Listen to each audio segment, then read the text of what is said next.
A Japanese warship that arrived in Korea today for a multinational naval drill later this week has run into major controversy. The warship hoisted a flag that for many Koreans symbolizes Japan's past military expansionism and colonization. JS Hamagiri, an Asagiri-class destroyer of the Japan Maritime Self-Defense Force, sailed into Busan port this morning with the Rising Sun flag hoisted, ahead of the Eastern Endeavour 23 aimed at reinforcing strategic capabilities to prevent and deter the proliferation of weapons of mass destruction. Japan joins the United States, Australia, Canada, Singapore and Korea for the combined training exercise scheduled for Wednesday in international waters near Jeju Island. 7 warships and 6 planes will be mobilized for the planned exercise, which includes testing systems for the dissemination of information about vessels suspected of carrying WMDs. Many Koreans associate the Rising Sun flag with a long list of atrocious war crimes committed by Japan during its 1910 to 1945 colonial rule and see it as a sign that Tokyo will never properly and earnestly address its past.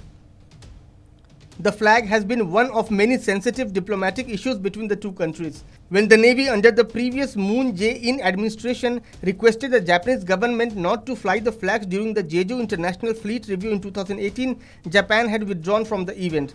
Tokyo has maintained that its warships are legally required to raise the Rising Sun flag along with its national flag, and under the International Maritime Treaty, it is recognized as a mark to show their nationality. Japan's national flag is simply a red disc on a white background. The Rising Sun flag has a similar red disc but with 16 red rays coming from it. Both flags have in fact been used for a long time, dating back centuries. During the 19th century, the Rising Sun symbol became the flag of the military. As such, it was flown during Japan's imperialist expansion when it occupied Korea and part of China. During World War II, it became the flag of the Navy, and that is largely where it got its controversial reputation from. Japanese troops occupied much of Asia during the war, carrying out atrocities against local people.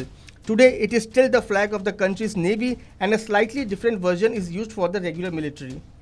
Many South Koreans associate the Rising Sun flag with a long list of war crimes and see Japan's continued use of the symbol as emblematic of Tokyo's failure to address its past. In 1905, Japan occupied Korea as a protectorate and 5 years later as a full-fledged colony. The Japanese rule was one of economic exploitation, and hundreds of thousands of Koreans were pressed into forced labor to aid the Japanese expansion in other parts of Asia. The brutal regime also saw thousands of girls and young women forced to work in military brothels set up for Japanese soldiers before and during World War II.